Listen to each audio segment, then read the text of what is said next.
Baik, Assalamualaikum warahmatullahi wabarakatuh. Perkenalkan, nama saya Baldi Hendra Putra dengan NIM F1122148. Di sini saya dan teman-teman saya akan menjelaskan suatu materi dari mata kuliah pengantar sistem informasi dengan dosen pengampu Pak Tri Suratno, Eskom, Mkom. Di sini saya dengan kelompok saya, yaitu saya sendiri Baldi Hendra Putra, dan kedua rekan saya, Agung Prayogo dan Kanaya. Di sini saya akan menjelaskan tentang bersaing dengan menggunakan teknologi informasi. Yang pertama, yaitu dasar-dasar keunggulan strategis. Di mana sekarang ini teknologi informasi sudah berkembang dengan pesat. Kita perlu mengetahui bahwa teknologi informasi dapat mengubah cara berbagai bisnis bersaing, sehingga kita harus melihat sistem informasi secara strategis, yaitu merupakan jaringan kompetitif yang penting sebagai jalan untuk membangun organisasi dan sebagai investasi penting dalam teknologi yang dapat membantu perusahaan mengadopsi proses strategis dan bisnis yang memungkinkan untuk merekayasa ulang atau membuat diri agar dapat bertahan hidup serta berhasil. Sistem informasi strategis adalah sistem informasi yang mendukung atau membentuk posisi kompetitif dan strategi dari perusahaan bisnis dengan menggunakan teknologi informasi untuk membantu organisasi memperoleh keunggulan kompetitif, mengurangi kelemahan kompetitif, atau untuk memenuhi tujuan strategis perusahaan. Selanjutnya yaitu konsep-konsep strategis kompetitif. Peran utama aplikasi sistem informasi dalam bisnis adalah untuk memberikan dukungan yang efektif atau strategi perusahaan agar dapat memperoleh keunggulan kompetitif. Peran strategis sistem informasi ini melibatkan penggunaan teknologi informasi untuk mengembangkan berbagai produk, layanan, dan kemampuan yang memberikan perusahaan keunggulan besar atas tekanan kompetitif dalam pasar global. Hal ini menciptakan sistem informasi strategi sistem informasi yang mendukung atau membentuk posisi kompetitif dan strategis dari perusahaan bisnis. Jadi, sistem informasi strategis dapat berupa sistem informasi apapun, atau TPS, SIM, DSS, dan lain-lain, yang menggunakan teknologi informasi untuk membantu organisasi memperoleh keunggulan kompetitif, mengurangi kelemahan kompetitif, atau untuk memenuhi tujuan strategis perusahaan lainnya. Selanjutnya yaitu tekanan kompetitif dan strategi. Strategi kompetitif adalah strategi yang dikembangkan untuk mengatasi berbagai tindakan akibat tekanan kompetitif yang dihadapi dalam pasar. Adapun tekanan kompetitif itu dapat berupa pertama, persaingan dari para pesaing dalam industrinya. Yang kedua, ancaman pemain baru dalam industri dan pasarnya. Yang ketiga, ancaman yang dihadapi karena adanya produk pengganti yang dapat mengambil pangsa pasar. Yang keempat, daya tawar pelanggan. Dan yang kelima yaitu daya tawar pemasok. Selanjutnya, strategi kompetitif dasar terdiri dari 1. Strategi kepemimpinan dalam biaya. Menjadi produsen produk dan jasa yang berbiaya dalam industri. Selain itu, perusahaan dapat menemukan berbagai cara untuk membantu para pemasok atau pelanggan mengurangi biaya mereka atau meningkatkan biaya persaingan. Kedua, strategis diferensiasi membanggakan berbagai cara untuk melakukan diferensiasi produk dan jasa perusahaan dari para pesaingnya atau mengurangi keunggulan diferensiasi para pesaingnya. Hal ini dapat memungkinkan sebuah perusahaan untuk berfokus pada produk atau jasa agar mendapatkan keunggulan dalam segmen atau ceruk atau niche tertentu dari pasar.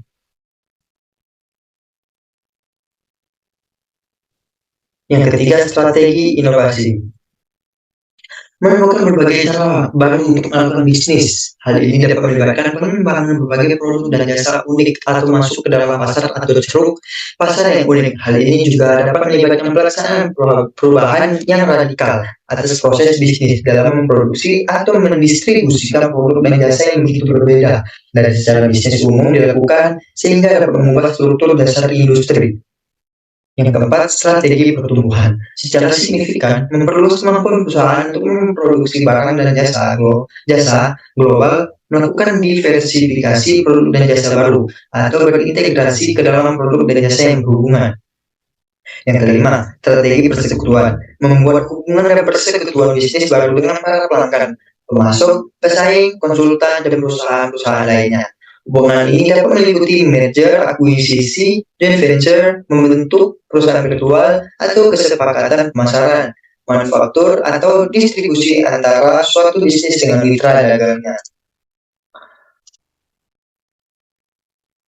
Selanjutnya yaitu strategi dasar penggunaan teknologi informasi dalam bisnis, yaitu biaya yang lebih rendah. Gunakan TI untuk mengurangi secara mendasar biaya proses bisnis. Gunakan TI untuk menurunkan biaya pelanggan atau masuk. Diferensiasi. Kembangkan berbagai fitur TI baru untuk melakukan diferensiasi produk dan jasa. Gunakan berbagai fitur TI untuk memenuhi keunggulan diferensiasi para pesaing. Gunakan berbagai fitur TI untuk memfokuskan diri pada ceruk pasar yang dipilih. Inovasi. Buat produk dan jasa baru yang masukkan berbagai komponen TI. Kembangkan pasar baru atau ceruk yang unik dengan bantuan TI. Buat perubahan radikal proses bisnis dengan TI yang secara dramatis akan memangkas biaya, meningkatkan kualitas, efisiensi atau layanan pelangganan, atau mempersingkat waktu ke pasar. Selanjutnya, mendukung pertumbuhan. Gunakan TI untuk mengelola perluasan bisnis secara regional dan global. Gunakan TI untuk mendiversifikasi serta mengintegrasikan produk dan jasa lainnya. Selanjutnya, kembangkan persekutuan. Gunakan TI untuk membentuk organisasi virtual yang terdiri dari para mitra bisnis. Kembangkan sistem informasi antara perusahaan yang dihubungkan oleh internet dan extranet yang mendukung hubungan bisnis strategis dengan para pelanggan, pemasok, subkontraktor, dan pihak-pihak lainnya.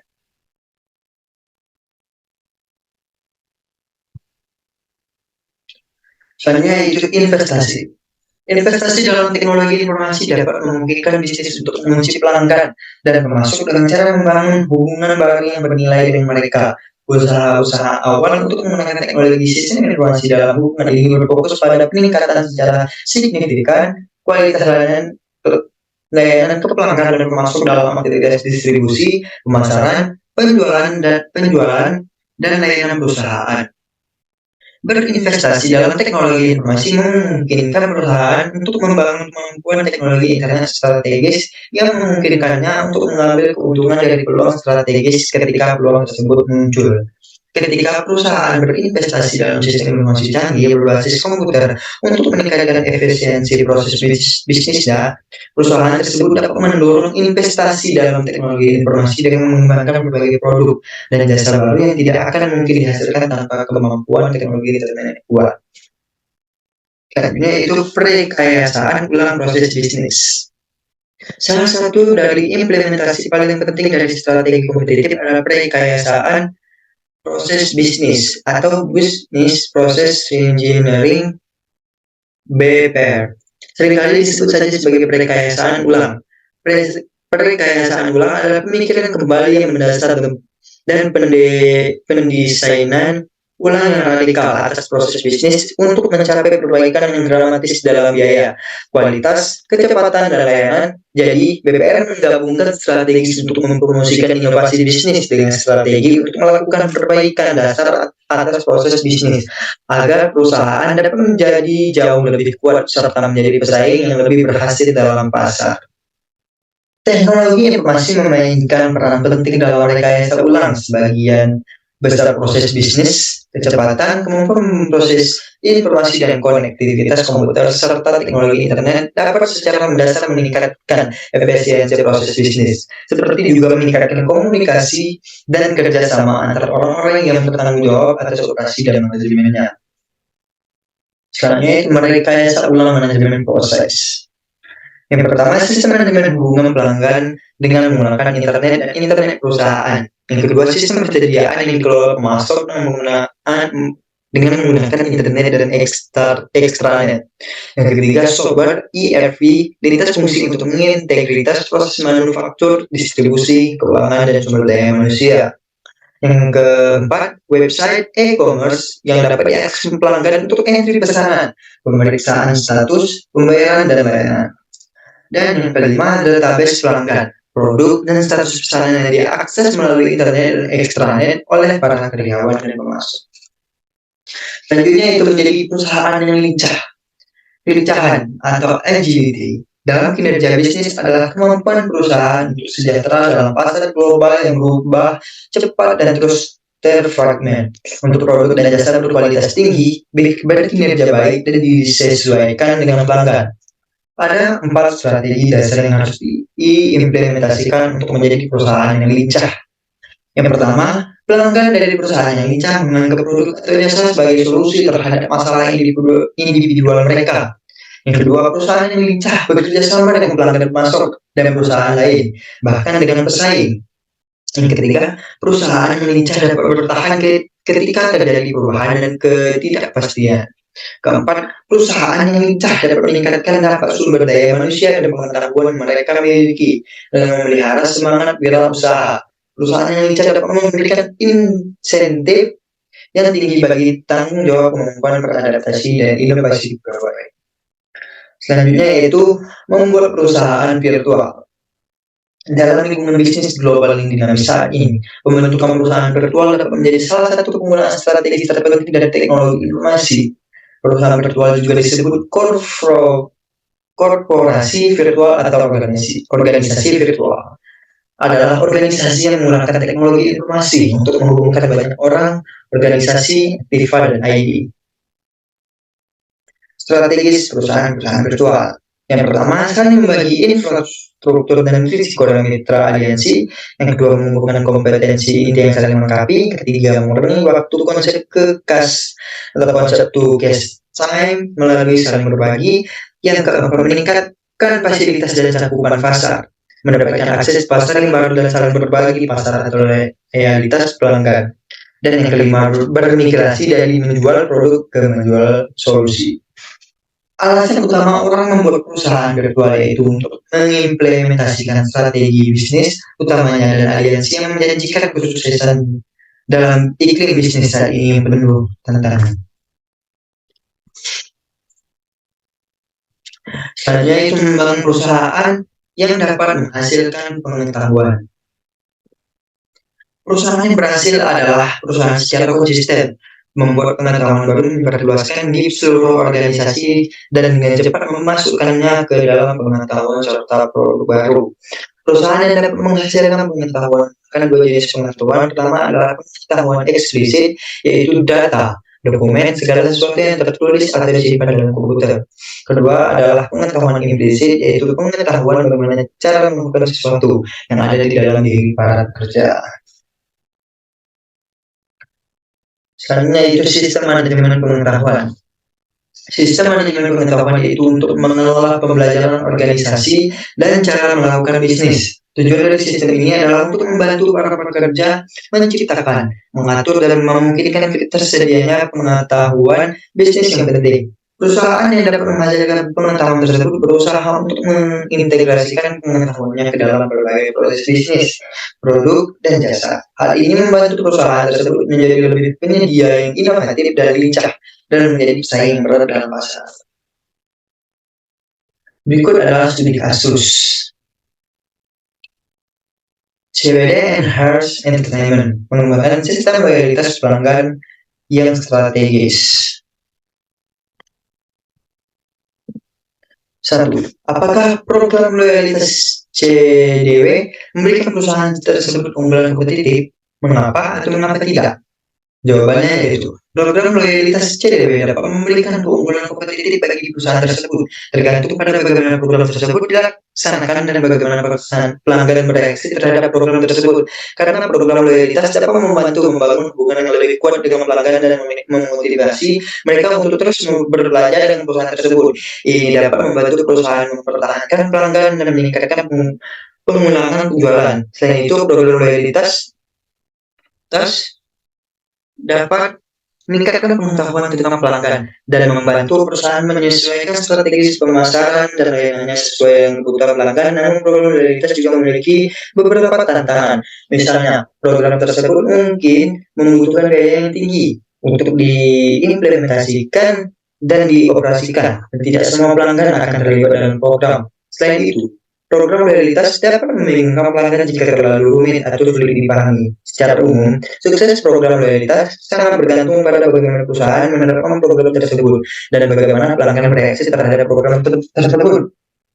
Jika program loyalitas dilaksanakan dengan baik dan memenuhi kebutuhan dan harapan pelanggan, maka dapat membantu perusahaan memperoleh keunggulan kompetitif.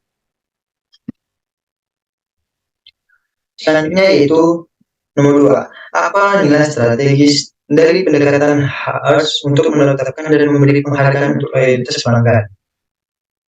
Jawabannya, pendekatan HARS untuk menetapkan dan memberikan penghargaan untuk loyalitas pelanggan memiliki beberapa nilai strategis. Tingkatan pengenalan penjualan, pendekatan HARS fokus pada pengembangan hubungan jangka panjang dengan pelanggan melalui penghargaan loyalitas. Ini dapat membantu perusahaan mempertahankan pelanggan dan meningkatkan pengenalan penjualan.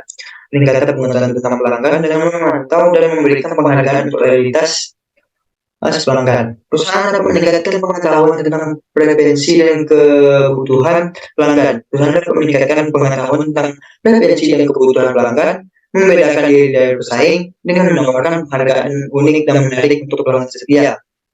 Perusahaan dapat membedakan diri dari pesaing dan meningkatkan loyalitas pelanggan terhadap merek. Peningkatan nilai bagi pelanggan, pendekatan harus fokus pada memberikan nilai tambahan bagi pelanggan setia yang dapat membantu perusahaan menjaga dan memperkuat hubungan dengan pelanggan. Peningkatan efisiensi operasi dengan memantau dan memberikan penghargaan untuk loyalitas pelanggan.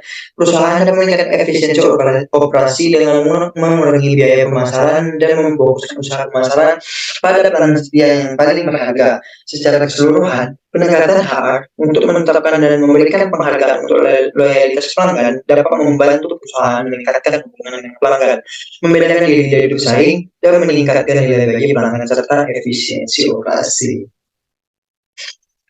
Yang ketiga, nomor 3, apa hal lainnya yang dapat dilakukan CDW dan HRS untuk benar-benar menjadi bisnis yang berfokus pada pelanggan? Jawabannya berikut adalah beberapa hal lain yang dapat dilakukan CDW dan HRS untuk benar-benar menjadi bisnis yang berfokus pada pelanggan.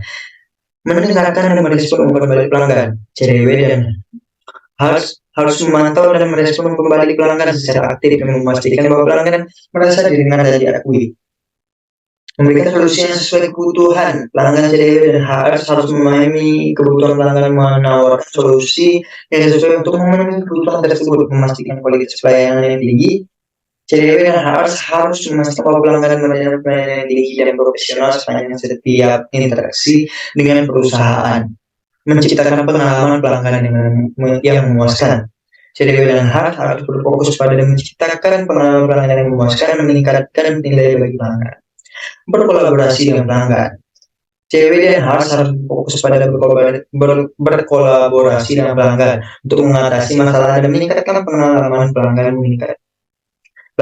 meningkatkan keterbukaan dan transparansi. CDW dan harus memastikan bahwa pelanggan memiliki akses ke informasi yang akurat dan terbuka mengenai produk dan layanan yang tersedia.